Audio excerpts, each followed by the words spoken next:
Estamos de volta hoje falando de desenvolvimento econômico, tanto na Amazônia quanto aqui no estado de Rondônia. Ao meu lado, o professor que lançou esse livro que você está vendo, né? É o Horizontes Amazônicos, Economia e Desenvolvimento, o professor Vinícius Valentim Raduan Miguel, junto com Antônio Manuel Valdez, que teve o lançamento agora dia 15, não foi isso, professor, aqui, Exato.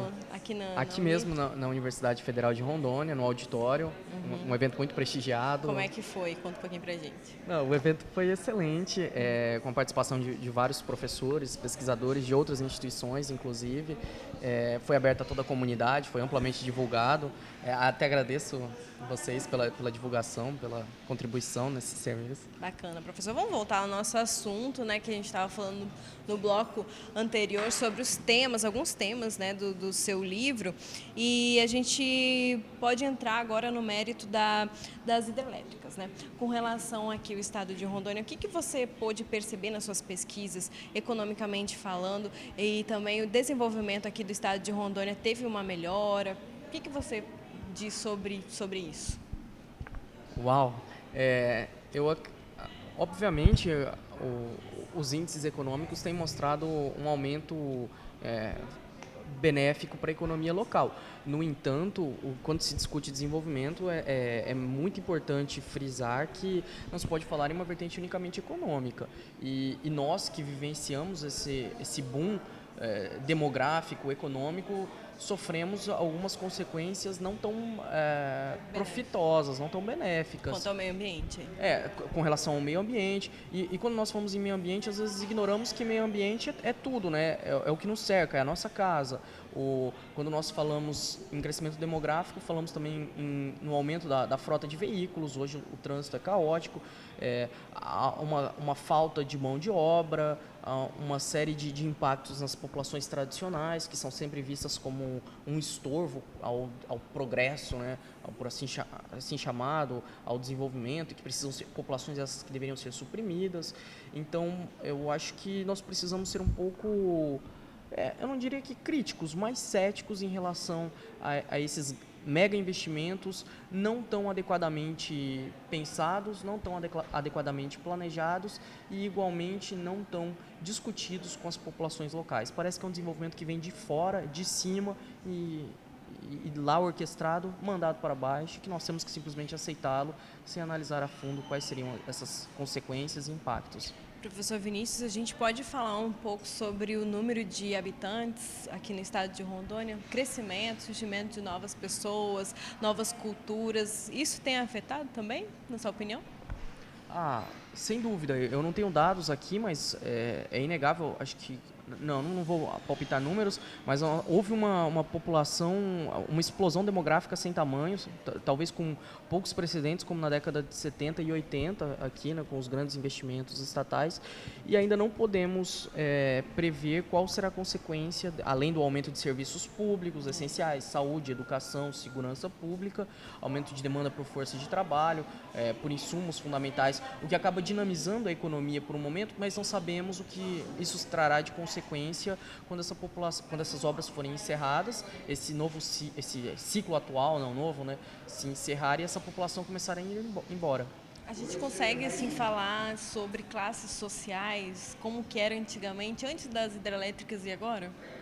Você tem tido alguma diferença nisso? Olha, as classes C e B experimentaram uma melhora, pelo menos em sua opinião, na qualidade de vida.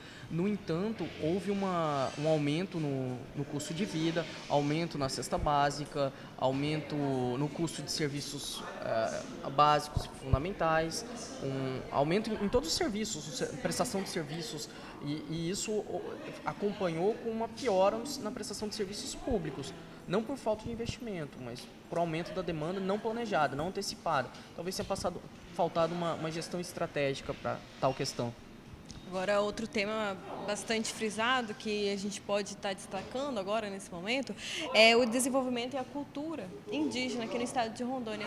O senhor observa assim, alguma modificação? Como que é nas suas pesquisas? Olha, embora os dados mais atuais da Funasa e da Funai indicam que tem havido uma diminuição na mortalidade indígena, a mortalidade infantil principalmente, ainda persistem algumas causas de suicídio, causas de alcoolismo, então uma deterioração da qualidade de vida dessas populações e talvez pior, persiste aquela concepção de que os indígenas são um elemento não nacional, né, que eles são um instrumento da vontade internacional, de uma vontade estrangeira que quer dominar a Amazônia, quase que uma histeria, e é uma visão muito preconceituosa e cuja pauta de desenvolvimento coloca desenvolvimento como incorporação da população indígena à população não índia e supressão dos seus valores e tradições.